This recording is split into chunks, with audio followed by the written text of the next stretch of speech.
years after they entered into force their agreement with Colombia, which was signed 2 years after ours. So we owe it to U.S. workers, we owe it to our exporters to approve this agreement now and to press the President for prompt implementation. I would urge strong support for this agreement and yield back the balance of my time. The gentleman yields back the balance of his time. Pursuant to House Resolution 425, the previous question is ordered on the bill. Question is on engrossment and third reading of the bill. Those in favor will say aye. Those opposed, no. The ayes have it. Third reading. A bill to implement the United States-Colombia Trade Promotion Agreement.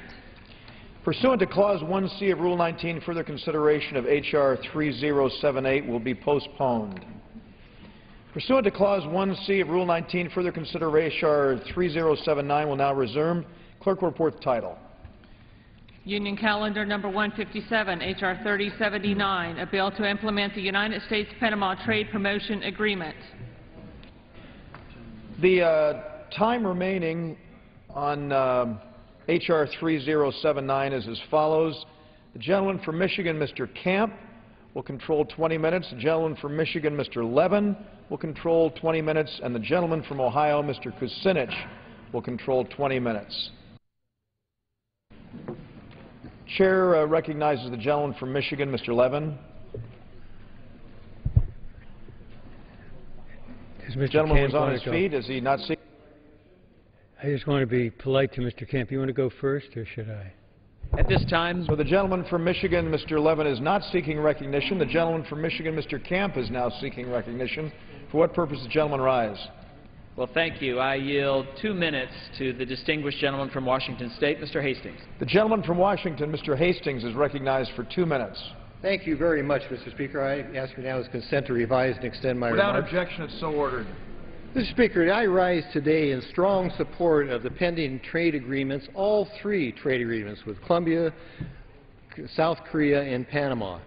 In my home state of Washington, where 1 in 3 jobs is dependent on international trade, we understand the importance of expanding foreign markets for economic success. There is no question, Mr. Speaker, that these agreements will increase jobs. Let me give you an example on a parochial basis in my district. Today, potato growers and processors face an 18% tariff when sending their product to South Korea. This agreement will end that tariff immediately, allowing our growers to fairly compete in this very important market. It is critical to my constituents that we act now on all three of these trade agreements. Let me be parochial again, Mr. Speaker. Apple sales in Colombia dropped 48% last year because Chile had duty-free access to the Colombian market, while my growers in my state did not. In fact, they had a 15% tariff. The passage of this agreement is expected to increase Apple sales by 250,000 boxes a year, allowing us to regain a market share or at least to compete on a level playing field. As our economy is struggling to recover, I encourage all my colleagues to act now to support all three of these trade agreements, because all three of these trade agreements will expand an opportunity for our economy to grow, and especially, Mr. Speaker, especially the agriculture and diverse agriculture economy I have in Central Washington. And with that, I thank the gentleman for yielding and yield back my time. Gentleman yields back the balance of his time. For what purpose, gentleman from Michigan, Mr. Levin? I yield 2 minutes to the gentleman from Texas, Mr. Doggett, a member of our committee. The gentleman from Texas, Mr. Doggett, is recognized for 2 minutes. Thank you. While this agreement, based upon the flawed framework of the Bush-Cheney administration, offers no model for the future with regard to workers or environmental protection, I am supporting today's measure because of a successful response to a long-standing concern that I have had. That is Panama's status as a notorious tax haven, a place where taxpayers who refuse to pay their fair share of the cost of our national security and vital public services could go to hide their assets and dodge taxes. About 2 years ago, Senator Carl Levin and I urged the administration to postpone the approval of this trade agreement until Panama first signed a tax information exchange agreement where we could get information about assets hidden there, and change its laws regarding bank secrecy and other matters to assure that this agreement was meaningful. Panama has now met these conditions. For the first time ever, we can obtain information from the Panamanian government on U.S. taxpayers who have Panamanian assets or income. Though the Treasury Department should have secured a stronger automatic information exchange similar to the one we have with Canada and 24 other countries, and I would much prefer also to see an actual record of Panamanian compliance, we need to accept this agreement as a victory in the fight against offshore tax cheats. This would not have been possible had it not been for the strong Panamanian desire to get the trade agreement approved. By also agreeing to 12 other exchange agreements on tax information, Panama was recently removed from the OECD gray list of tax havens.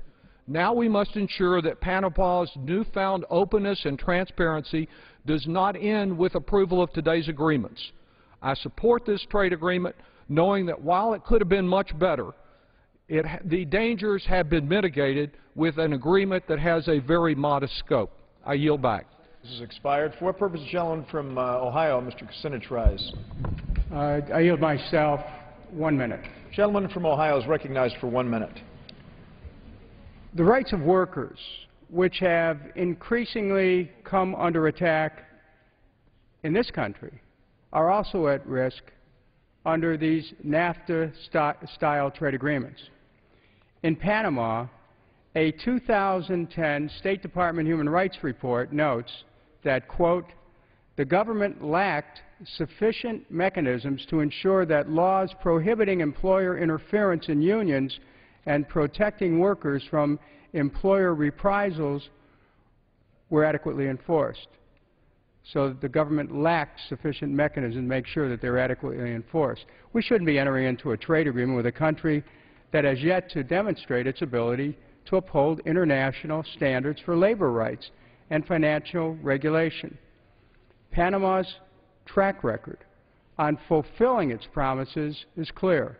Just as it failed to adequately address its status as a tax haven wonderland, it has failed in its promise to adequately protect its workers. Does the gentleman from Michigan, Mr. Camp, seek recognition? I do. Thank you, Mr. Speaker. I yield 2 minutes to a distinguished member of the Ways and Means Committee, the gentleman from Kentucky, Mr. Davis. The gentleman from Kentucky is recognized for 2 minutes. Thank you, Mr. Speaker. I thank Chairman Camp and Chairman Brady for their leadership on the pending free trade agreements in Colombia, Panama, and South Korea. All three countries have seen incredible transformation take place over the last generation, especially Panama and Colombia, for what has happened in the last 25 years as they've revolutionized their economies, they revolutionized socially, and their democracies are robust. I rise in support of the pending trade agreement with Panama and to encourage my colleagues to support passage of this important agreement. It's critical not just to our economy, but also for our national security. Passage of this agreement will mark renewed U.S. engagement with the region while countering anti-Americanism and China's increasing economic prominence in South America. Additionally, the U.S. is the largest user of the Panama Canal and works closely with the Panamanian government to ensure the safety of the canal itself and to enhance regional, maritime, and port security. For this critical asset alone and maintaining that relationship, it would be essential to passing this agreement. I'd like to comment on one other aspect of security that's been enhanced in all three trade agreements, and that's the security of intellectual property rights. These agreements, all three of them, Korea, Panama, and Colombia, make significant improvements to IPR protection for U.S. companies. In all categories of intellectual property rights, U.S. companies will be treated no less favorably than companies in the partner countries. That's a great step forward. The agreements establish tough penalties for piracy and counterfeiting. They include state-of-the-art protection for U.S. trademarks. The agreements include enhanced protection for copyrighted works. And ultimately, the agreements include stronger protections for patent and trade secrets.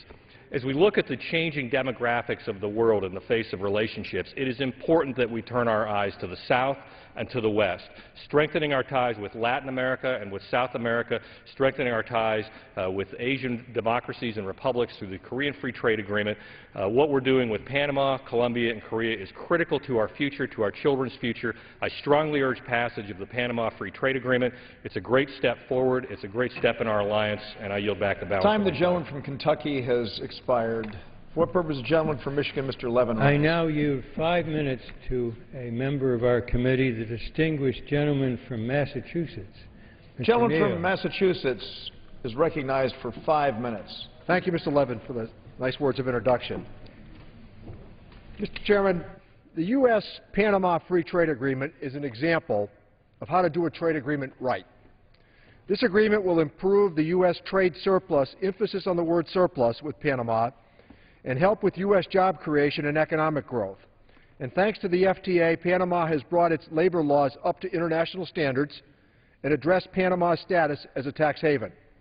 Let's start with economics. In Massachusetts, which exported a total of over $8 billion worth of merchandise in 2010, the total number of jobs created in my district, supported by exports, is over 26,000. New exports help to support new jobs, and that's why I support the Panamanian Free Trade Agreement. Panama is one of the fastest-growing economies in Latin America. This FTA will eliminate tariffs and other barriers to U.S. exports, promote economic growth, and expand trade between our two countries. For example, most goods from Panama currently enter the U.S. duty-free, whereas U.S. exporters face import duties in Panama ranging from 5 to over 35%. This FTA will level the playing field by eliminating Panama's import duties on U.S. goods. As a result, U.S. passenger vehicle exports are expected to increase by 43%, and machinery exports are expected to increase by 14%. Furthermore, Panama is currently free to discriminate against U.S. suppliers in government procurement, including the ongoing $5.25 billion Panama Canal expansion project. The FTA will require Panama to treat U.S. suppliers the same as Panamanian suppliers. There is going to be an explosion of opportunity with the opening of the Panama Canal after its expansion. Now let's go to labor rights. Over the course of several years, House Democrats, myself included, have identified a variety of deficiencies in Panama's labor laws, and we insisted that the Panamanian FTA not be considered until those issues were addressed. In April of this year, Panama's president signed into law the last remaining changes needed to bring Panamanian laws into compliance with labor obligations of this agreement. Furthermore, when we took the majority in 2007, House Democrats insisted that the FTA be negotiated or renegotiated to include the May 10th agreement. Among other things, the FTA was renegotiated to require Panama to comply with international labor standards and key international environmental agreements. Labor rights, environmental concerns, human rights. We insisted that those be undertaken, and we were told at one time that the agreement offered had to be all or nothing. House Democrats changed that with our insistence on those basic issues. Now let me highlight how Panama has addressed its tax haven issue. And I would submit to you today there is no member of this House that has a stronger credential on cracking down on tax havens than I do. I have stayed at it through the course of a career, and we've had some success with more guaranteed to come. In 2000, the OECD listed Panama as a tax haven. But since that time, Panama has worked to adopt international standards of transparency and effective exchange of information. In 2010, the U.S. and Panama entered into a tax information exchange agreement. And this past July, the OECD placed Panama on its white list of countries who have substantially implemented international standards for exchange information. These are substantial advancements. This would not have been possible without Democrats in this House who insisted that the FTA not be submitted to Congress until the tax haven issue was addressed. This FTA is a better agreement because House Democrats insisted on those basic human rights issues. There is no question, but labor agreements, human rights agreements, and environmental agreements have been included because of work that the minority in the House has done. And at the same time, we understand that these trade agreements are not necessarily panaceas. But by and large, the ones that I know that I've supported over a career, and some I've opposed, have had a net impact on economic growth. These are very difficult issues for members of this body to undertake. But we argue that the genius of opportunity is what Steve Jobs promoted through much of his life, with many setbacks along the way. But understand that many of the products that Steve Jobs and his genius succeeded in implementing ensure that people across the globe use those products today. And I think this is an example of those opportunities. Thank you, Mr. Speaker. Who yields time? Thank you, Mr. Michigan. Speaker. I yield myself such time as I may consume. Gentleman's recognized. I would just say this agreement will create new market access for U.S. exporters of consumer and industrial products. Over 87% of our exports to Panama will become duty-free immediately, with remaining tariffs to be phased out that are left over a 10-year period. This will cut in more than half the average 8% tariff that our exporters face. This will provide U.S. firms with an advantage over major competitors from Europe and Asia. And because Panama recently signed an agreement with the EU, our advantage is dependent on having our agreement enter into force immediately. So it's not just about what the U.S. and Panama are doing in a vacuum, it's about what the rest of the world is doing as well. And as I said, there are key export sectors that get immediate duty-free treatment: aircraft, construction, equipment, fertilizers, medical and scientific equipment. This levels the playing field for our exporters versus importers from Panama, and this agreement will create new opportunities for our farmers and ranchers. More than half of the current U.S. farm exports to Panama will become duty-free immediately. It gives our U.S. farmers an advantage over our EU and Canadian competitors. Our exports in agriculture to Panama now face a 15% average tariff. Our exports of pork, rice, soybeans, and wheat, and most fresh fruit will receive immediate duty-free treatment, while our competitors in Asia and Europe will continue to face tariffs on those commodities as high as 90%. And that's why you've seen great support, both bipartisan, for this agreement. The American Farm Bureau estimates that the increase in farm exports to Panama alone could increase our agricultural exports by $46 million a year. Obviously, this agreement also provides our access to Panamanian services markets. It will give our U.S. service firms market access, national treatment, regulatory transparency, and that is going to be very helpful as we continue to try to grow our economy and create jobs here in the United States.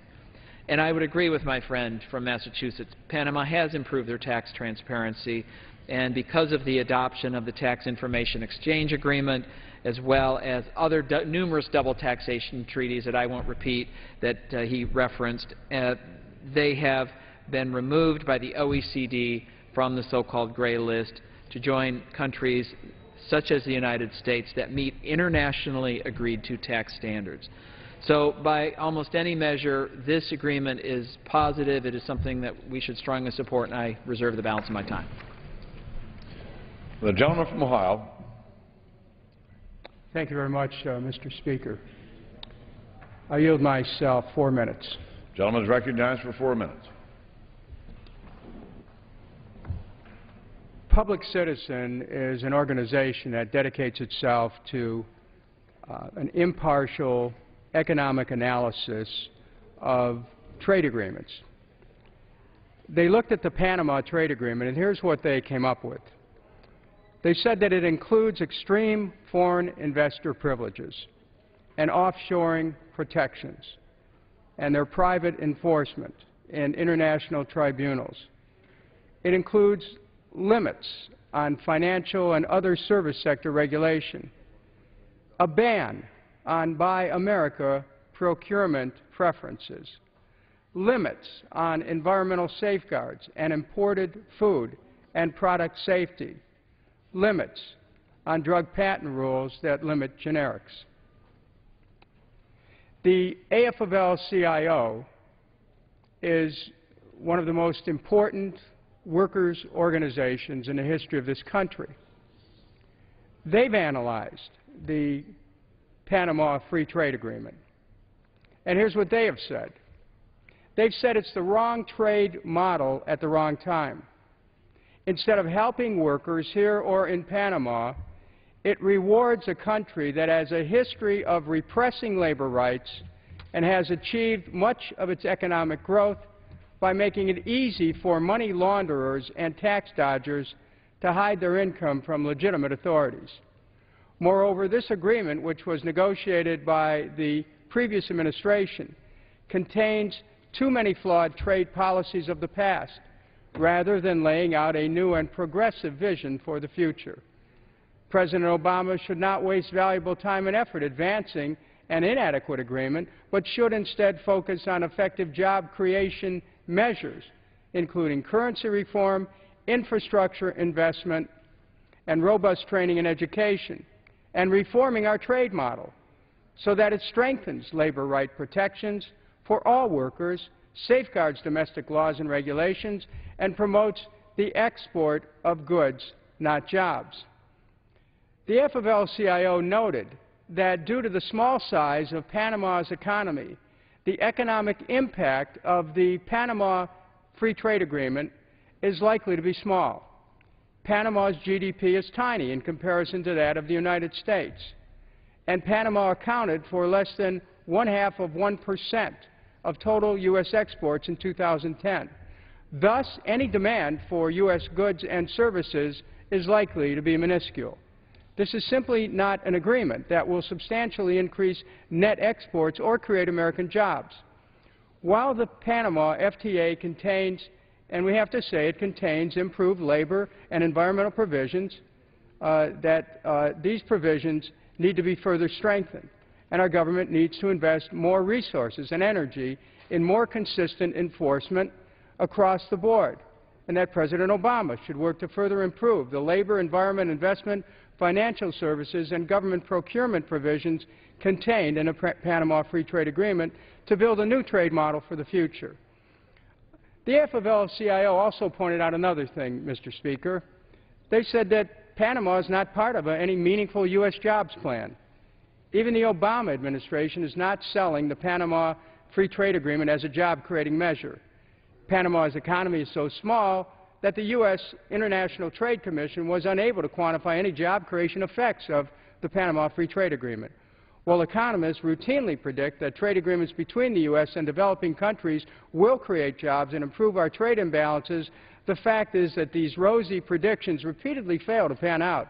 The current U.S. approach to trade agreements has tended to destroy jobs, not create them. Expired. Gentleman from Michigan. At this time, I yield 2 minutes to the distinguished gentleman from New Mexico. Gentleman from New Mexico is recognized for 2 minutes. Thank you, Mr. Speaker, and Mr. Chairman. I rise today in support of the 3 free trade agreements that we are considering today. Free trade is good for America. These agreements will increase our products flowing to other countries. They currently get to send their products for free here.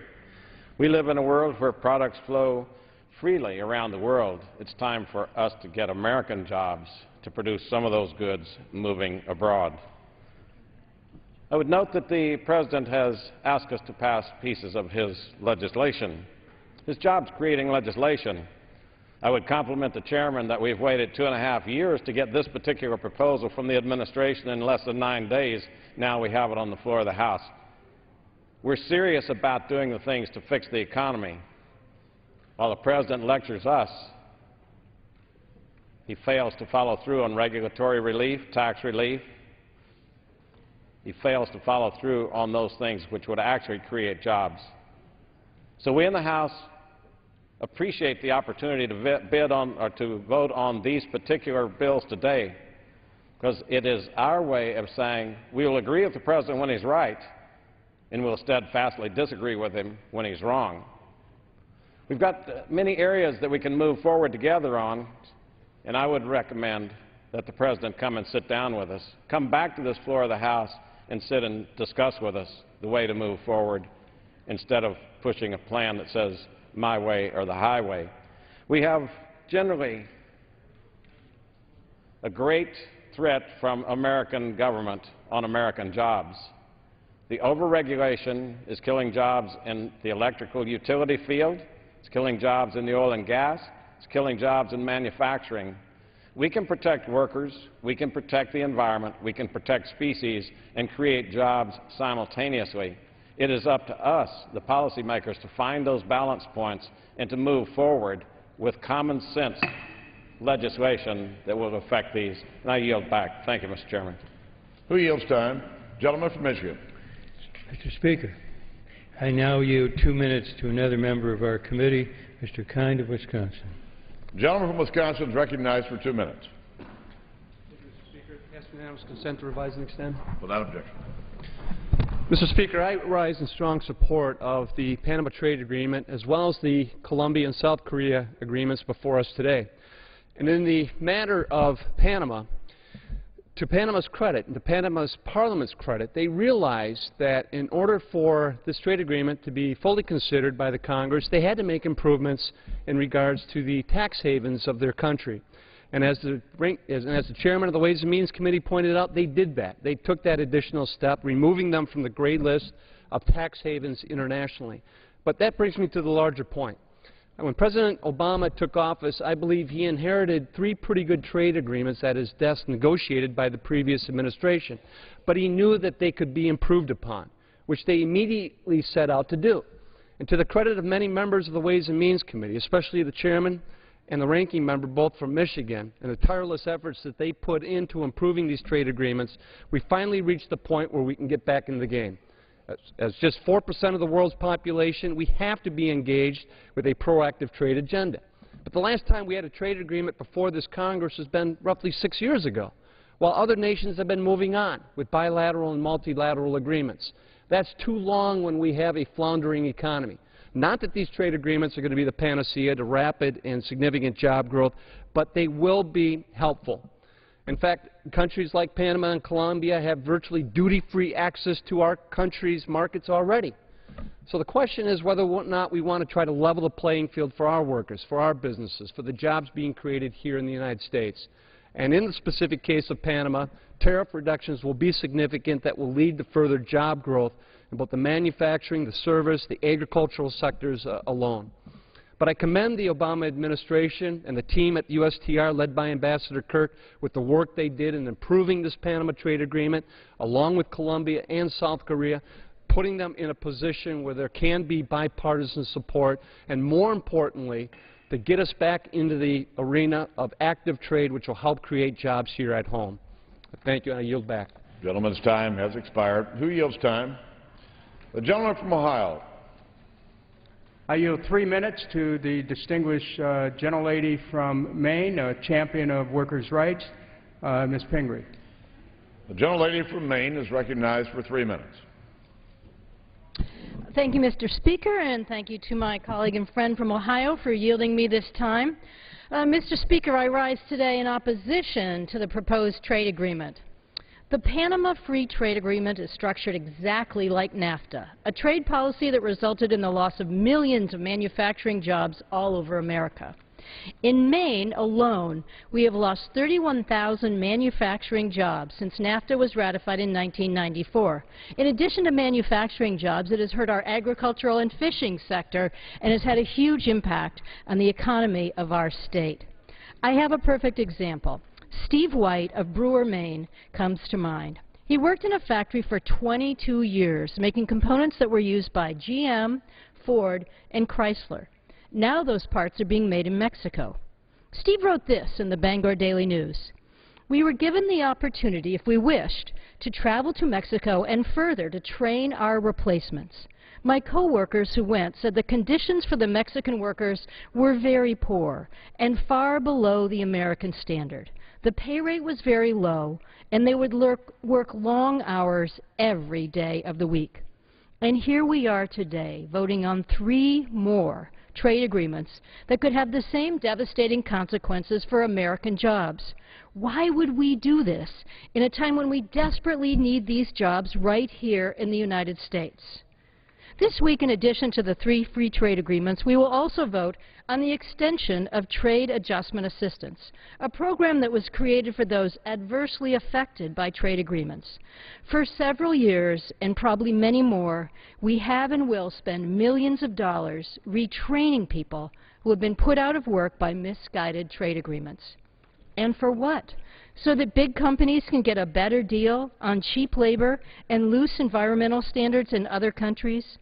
What our workers today want, what the people in my state, the state of Maine, want, are jobs, not readjustment assistance, not retraining, not some idea of another job to come in the future. They want a job today. They don't want these trade agreements, and they don't want to lose any more jobs in our state. Mr. Speaker, America has a long history of supporting our hardworking families. But this policy does not invest in our workforce. It is not what's right for America's future, and I cannot support it. I yield back the balance of my time. Gentleman from Michigan. Thank you, Mr. Speaker. At this time, I yield 3 minutes to the distinguished chair of the Trade Subcommittee, the gentleman from Texas, Mr. Brady. Gentleman from Texas is recognized for 3 minutes. Thank you, Mr. Chairman. Mr. Speaker, I first want to thank you, Chairman Camp, and you, Speaker Boehner, for insisting that the White House submit the Panama Trade Agreement along with Colombia and Korea to ensure that we open all 3 markets equally to American farmers, manufacturers, service and technology companies. But for your work, we would not be here today. This agreement is long overdue. As you know, as families know, the world has changed. It's not simply enough to buy American. We have to sell American all throughout the world. Panama is a dynamic new market for America, almost 9% a year economic growth, far stronger than our own. Panama is important to our manufacturers in America. It's important to our farmers. It's especially important to our service companies because so much of Panama's economy matches up beautifully with America's economy. And with the expansion of the Panama Canal, you're going to see increased cargo at our ports, increased jobs along our coasts, and lower prices in products in America as well. Critics will say Panama is too small an economy. Why do we bother? Well, in this dismal economy, America, every sales, every job counts. And our competitors from Europe to Canada, to Thailand and Singapore and many more negotiate sales agreements with the Panama because they know those customers matter. Critics say Panama is a tax haven. Why are we doing this agreement? But those simply aren't the facts. And they often say the labor rights aren't what they ought to be. Panama has passed more than a dozen labor laws that dramatically commit and raise the standards of labor protection in that country. They have passed tax information agreements with America and with other countries around the world, so much so that they are now considered in standing on tax transparency equal to the United States. This is a valued ally in a strong and growing part of the world that frankly has waited far too long. It is embarrassing that it's taken 4 years to bring this agreement to the floor, but today it is here, and today we will signal we're going to open those markets, we're going to strengthen our ties, and we're going to pass this sales agreement with Panama. I yield back. For purpose, the gentleman from Ohio rise. Mr. Speaker, I rise for the purpose of unanimous consent. Gentleman's recognized. I ask the unanimous consent of the House to let Mr. Mishu manage the remainder of the time. Without objection, so ordered. Thank you. Who yields time? The gentleman from Michigan. Speaker, I now yield 3 minutes to another distinguished member of our committee, Mr. Pasquale of New Jersey. The gentleman from New Jersey is recognized for 3 minutes. Thank you, Mr. Speaker. Mr. Speaker, Panama will be the only trade deal that I will vote for because they import very little to the United States in the first place, but more importantly, this is, as I see it, new opportunities for the U.S. Gulf and East Coast ports. Over 60% of the goods shipped through the canal sail to or from the United States. I think they've corrected what needed to be corrected. There is no indication of a loss of American jobs, and I think that's what we should be all about. As for Colombia, how anyone could stand in front of the American people and say that Colombia is making progress in terms of the concerted, conspiratorial effort proven time and time again to stop the murder of unionists, trade unionists in that country. In fact, there have been no convictions in 94% of the cases from 1986 to 2010. 6% of convictions. How anybody could stand on this floor, Mr. Speaker, and compare the system of justice there to the system of justice in the United States. Some have suggested, well, we have murders here in this country too. Well, of course there is. This is an absolute disgrace. We lost our soul on this deal. No question about it.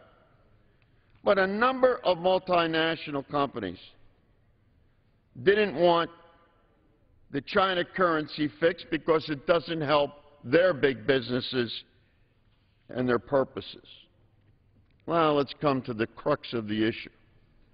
If we were to put together all the promises that were made to the American workers for the past 25, 30 years on trade deals, we would be very, very disappointed. This deal has come a long way, perhaps, since the last administration, because neither party is privy to perfection here. This is not a one-party rap. I'm looking at this in the context. I've read every one of these deals as much as I could. There are good aspects of the deal, but let's take, for instance, the United States International Trade Commission does not believe this bill will create jobs. Let me repeat that over and over again. In fact, the updated report that they provided to the Congress. Gentleman's time has expired. I'm sorry? Gentleman's time has expired. That's 3 minutes? Can I have another minute to finish? Thank you, Mr. Speaker. Thank you. How much time was yielded? I'm sorry? 30 seconds. 30 seconds. Gentleman's recognized for. The updated report contains a very specific disclaimer that it is not an official estimate. When are we going to stop the hemorrhaging of American jobs? It is part of what we've gone through, both parties, but more importantly, the entire nation over the last 4 or 5 years. No trade. Every trade deal does not mean that there's jobs created in this country. In fact, 90% of the trade deals have led to a lessening of jobs in the United States of America. So you can't have high hopes and you don't have the evidence to show it. Let's bring jobs here to this country. Gentleman's time has expired. For purpose, does the gentleman from Texas rise? Mr. Speaker, I yield 2 minutes to the chairman of the Agriculture Committee and the champion of new markets, Mr. Lucas. Gentleman from Oklahoma is recognized for 2 minutes. Mr. Speaker, I rise to voice my support for this free trade agreement with Panama.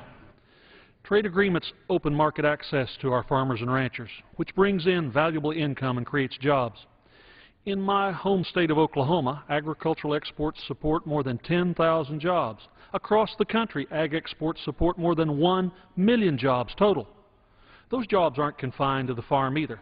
They stretch across a variety of industries, including processing, manufacturing, transportation. In fact, for every dollar of farm products that we export, we add another $1.31 to our economy from those non-farm industries. That's why it's so important to continue opening markets for American agricultural products. More than 60% of our agricultural exports to Panama face some sort of duty or tariff. Those tariffs average 15%, but they can be as high as 70% on meat, 90% on grain, and a staggering 260% on poultry. Meanwhile, more than 99% of Panama's farm exports enter the U.S. duty-free. So this agreement will not only create new opportunities for America's farmers and ranchers, but it levels the playing field for our exporters. As soon as this agreement is implemented, more than half of our farm exports will become duty-free. So we can expect to see immediate opportunities once this agreement is in force. America's farmers, ranchers, processors, manufacturers, and shippers can all benefit from those opportunities. Let's help them expand their businesses and create more jobs. Let's pass this agreement. I yield back the balance of my time, Mr. Speaker. The gentleman from Maine. Thank you, Speaker. I now yield 2 minutes to the woman from Ohio, Ms. Kapner. Gentlelady from Ohio is recognized for 2 minutes. Thank you, Mr. Speaker, and I thank Mr. Michaud for yielding. I'm proud to stand here today voicing the concerns of America's workers and rise in opposition to the Panama Free Trade Agreement as well as the South Korean and Colombian. Like many others, in terms of Panama, I have expressed concerns about Panama's long history of being a tax haven. Supporters of this NAFTA-style trade deal claim that the Tax Information and Exchange Agreement, or TIA, that Panama ratified in April of this year wiped away decades of secrecy as a tax haven there, and we've been told that Panama's recent removal from the OECD's gray list indicates that it's a fresh start. Well, I ask, when have the promises made in other NAFTA-style trade deals that have brought us these trade deficits since NAFTA was first signed, when have they ever made good on their agreements? Public Citizen notes that the 2001 Panama tax agreement, called TIA, includes a major exception that allows Panama to reject specific requests if it's contrary to the public policy of Panama. Now, that's an interesting concept for a country that derives a significant national income from activities related to being a tax haven. Time has proven those who oppose these NAFTA-type trade accords correct. They have all been job losers. Otherwise, America would have a trade balance, but we have a $500 billion trade deficit. Sure, we might sell a few more pork chops and a few more soybeans, but you know what? Overall, America loses almost all of its GDP growth simply because the trade deficit is just squashes down the opportunity for job creation in our country, and we've seen millions and millions of jobs outsourced. Let me say a word about the U.S.-Korea trade agreement. That's modeled after NAFTA too, and again, it's one of these copycat agreements. In the last decade alone, these agreements have cost Americans over 6 million jobs. 55,000 plants have been lost, so many outsourced. I mean, what world do you live in if you don't even understand what's happening to the country between our borders, from Atlantic to Pacific? I'm from northern Ohio. Mr. Speaker, or might I ask the gentleman, does he have an extra time to yield at all? An additional minute. I thank the gentleman. Just to clarify what this means for one of America's lodestar industries, here's a little graph that shows how many Korean cars are coming into the United States today. Over 500,000.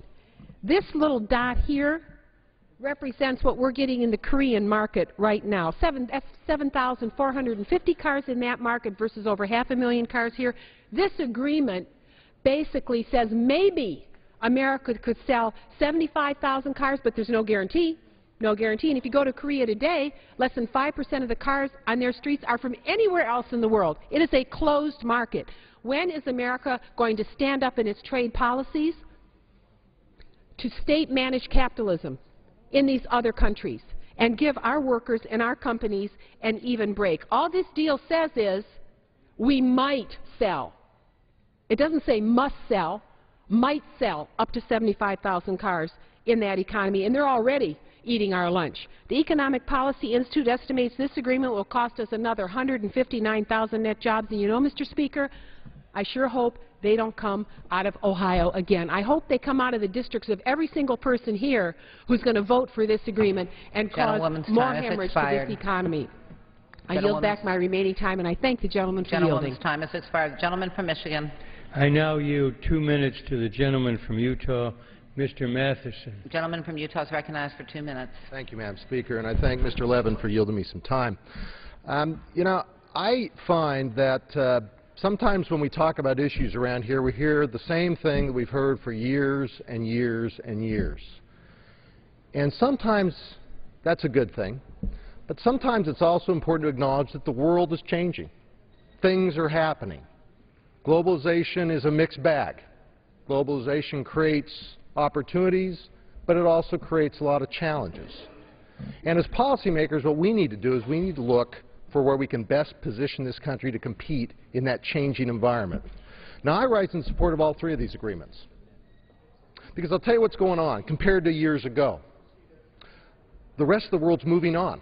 The rest of the world is opening markets to each other, and U.S. products and U.S. opportunities are being limited by that phenomenon. For example, in Colombia, 2008, the United States was responsible for 46% of all the goods coming into Colombia. But what happened after 2008? Well, Colombia entered into bilateral trade agreements with Argentina and with Brazil. And just 2 short years later, in 2010, the U.S. only had 20% of the products that were being shipped into Colombia.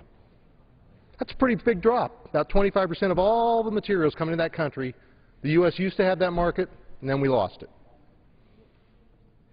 We should seek out the fairest deals, the best deals for this country, but we should not be in denial of what's going on in the rest of the world. We should not be in denial about markets opening up elsewhere and the U.S. sitting on its hands and doing nothing. Now, mind you, in the case of Colombia in particular, it's already had an opportunity for markets in the U.S. because due to the Caribbean Basin Initiative, their goods have been coming here duty-free for years. We have an opportunity now to level that playing field. And so I encourage my colleagues to recognize where we are in 2011 and the circumstances we're in and what other countries in the world are doing to respond to the opportunities presented by globalization and dealing with mitigating the problems. I encourage you to vote for all three of these trade agreements. I'll yield back my time. Its time has expired. The gentleman from Texas. Yielding myself 10 seconds, I would point out in manufacturing we actually run a trade surplus with our trading partners, including NAFTA, selling much more products there. It's our trade deficit with our non-trade agreement partners that we have troubles with. Panama is a surplus for America. I yield now 2 minutes to a key member of the Ways and Means Committee who's helped lead the freshman class in opening new markets and finding new customers. 2 minutes to the gentleman from New York, Mr. Reed. Gentleman from New York is recognized for 2 minutes. Thank you, Madam Speaker, and thank you, Mr. Chairman. I rise today in strong support of all three free trade agreements that we will be voting on this evening. This is a great day. We are talking about, with the passage of these free trade agreements, approximately 250,000 new jobs across America. Those are new jobs that will put families back to work, that will put roofs over their heads, put food on their table, and allow them to enjoy the American dream. I rise in particular in regards to the U.S.-Panama agreement. Some of my colleagues, Madam Speaker, have argued that free trade has forced a lot of our manufacturing industry and jobs to go overseas. Well, one of the facts of the circumstances can be illustrated by what's going on with U.S.-Panama. Right now, our goods, as they go in to Panama, face approximately up to a 260% tariff at its borders. Yet, the imports coming from Panama to America, because of the Caribbean Basin Initiative and the Caribbean Basin Trade Partnership Act, come to us duty-free. That is an uneven playing field. And what these free trade agreements do, in my humble opinion, is even the playing field so that American workers can compete on an equal and level playing field. And if that is the case, I am confident the American worker and the American families will always win in that competition. So I strongly support these great agreements. And it's amazing to me that it has taken 5 years to get these agreements to this chamber. But rather than point fingers at who caused what and what the reasons for those delays were, I always will look to the future. And what these agreements will represent is a step in the right direction of getting America back in a position where it competes on the world market and once again rises up and says, we are the strongest, we are the best, and we will create 250,000 new jobs. With that, I yield back the balance of my time. Gentleman's time has expired. Who seeks recognition? Gentleman from Michigan. I now yield 2.5 minutes to a new parent who's bringing a picture of his new son with him to the podium. Mr. Polish of Colorado. Congratulations. Gentleman from Colorado is recognized for 2.5 minutes. I thank the gentleman from Michigan. Today I'm pleased to see that Congress is finally focused on America's top priority, jobs. As economic experts from across the ideological spectrum have made clear, These trade agreements with Panama, Colombia, and South Korea will create jobs for Americans. In fact, the White House has said these deals will create 70,000 new jobs for Americans at a time when we need them. That's why I intend to vote for all three agreements.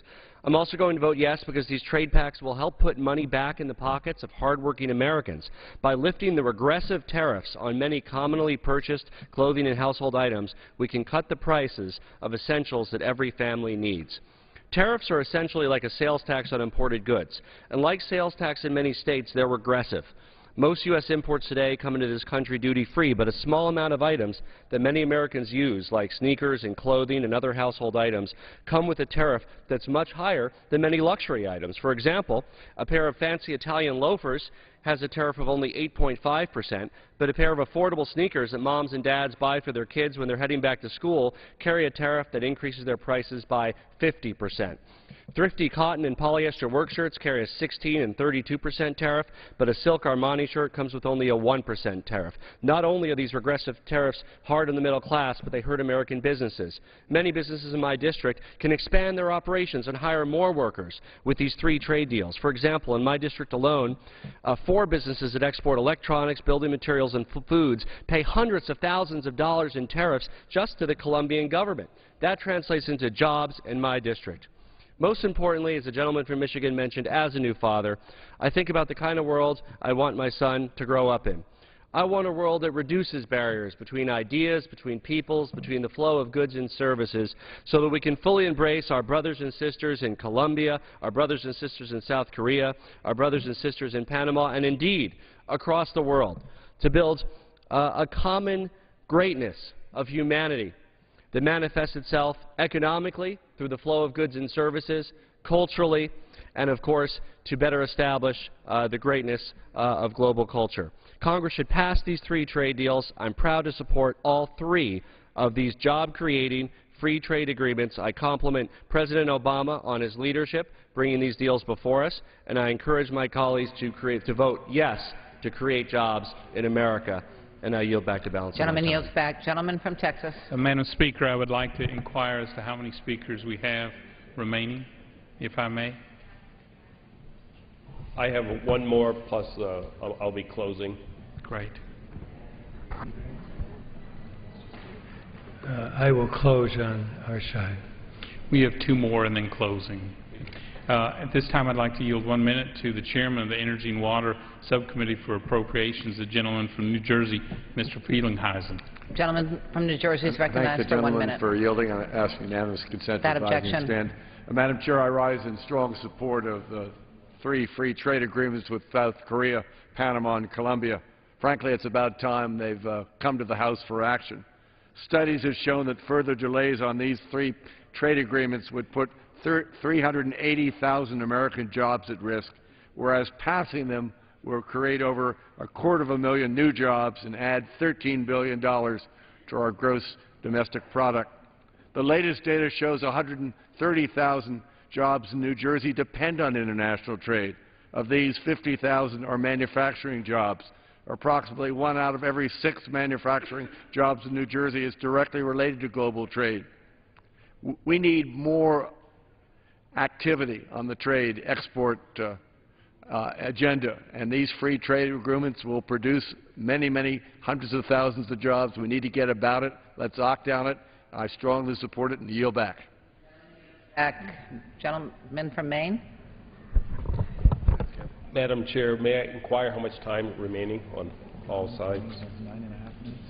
Okay. Gentleman from Maine has 9.5 minutes remaining. Gentleman from Michigan has 3 minutes.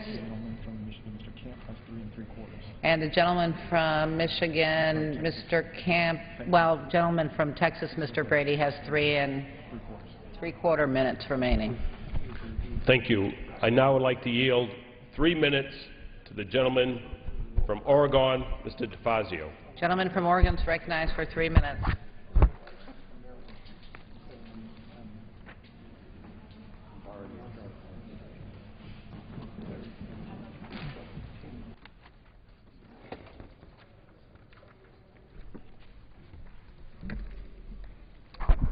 The United States of America has failed trade policies. They're unlike any other in the world. And I guess the question before this body today should be, will these trade policies create jobs? The answer is yes. Will they create jobs in America? The answer is no.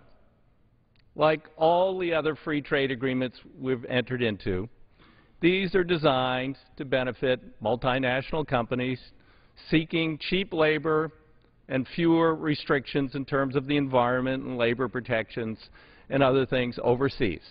That's what these are about. They're also about transshipment of goods with the low content requirement in Korea. Yeah, goods will be cheaper, made in China, maybe made by slave labor in North Korea. Those will be really cheap.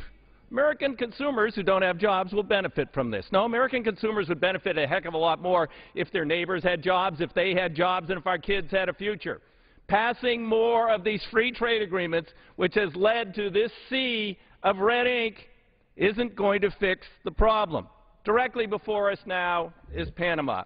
Now, Panama has a very interesting economy, mostly bolstered by being a tax haven and money laundering center. Now, the agreement that we're voting on doesn't prohibit that, but there's a separate agreement entered into by the administration. It'll go into effect a year from now. It doesn't require an automatic exchange of tax information between the U.S. and Panama, unlike other countries where we have these sorts of agreements. We must know what we want and submit detailed information to Panama, and Panama might or might not honor that request, i.e., we submit a request for drug money laundering. They say, well, you've got to be more specific. Name the drug money people's deposits. Well, we can't do that. All right, forget about it. All right, well, we can name them. Good. But then Panama says they won't give us the information if it is contradictory to their public policy, i.e., the way they make a living by being the largest Western Hemisphere haven for the laundering of drug money as a tax haven and also terrorist money in recent cases. Now, we're going to facilitate that with this agreement. Now, somehow, a country with 3.5 million people, about the same size as my state, but a much lower, income per capita, has 400,000 corporations domiciled there. Almost one for every Panamanian. No, these aren't really domiciled there. They are very conveniently avoiding our laws, the laws of other advanced nations around the world. Was that 3 minutes? I yield the gentleman an additional 30 seconds. Thanks. As I said yesterday on Colombia, the noted economist Joseph says that our agriculture, yes, we'll get a few agriculture jobs, will displace traditional agriculture in Colombia, causing huge disruptions in that country, driving people to produce more coca. But don't worry, right next door, the Colombian drug lords will be able to deposit their money, not have to worry about the U.S. finding out about it, right next door in Panama. How convenient. This is really a great series of trade agreements. Gentleman's time has expired. Seeks recognition. Gentleman from Texas. Madam Speaker, proud to yield 1 minute to a freshman lawmaker who represents region of Texas where international trade means job. Recognize or yield to Mr. Canseco of Texas. Gentleman from Texas recognized for 1 minute. Madam Speaker, I rise in strong support of the Panama Free Trade Agreement. Like the Colombian agreement, this agreement has been pending for far too long, and I thank the leadership of Chairman Brady, Dreyer, and Camp. At a time when unemployment is hovering above 9%, the Panama Free Trade Agreement will be a welcome shot in the arm to help the U.S. economy. The International Trade Commission's analysis shows that the Panama Agreement will boost U.S. exports to Panama for key products between 9% and 145%. This will mean thousands of new jobs here at home. The Commerce Department has estimated that every $1 billion in exports creates 6,000 new jobs. This agreement will benefit all sectors of the American economy, from agriculture to financial services to manufacturing.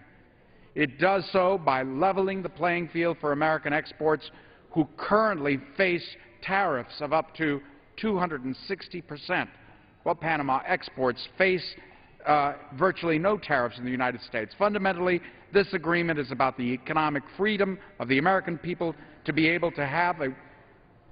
Thank you. 15 seconds. Thank you. This agreement is about the economic freedom of the American people to be able to have a wide array of choices and pay less for those choices because of the power of trade and competition. Thank you. Gentleman's time has expired. Seeks recognition. So who's closing? Brady? From Maine. There's a chairman.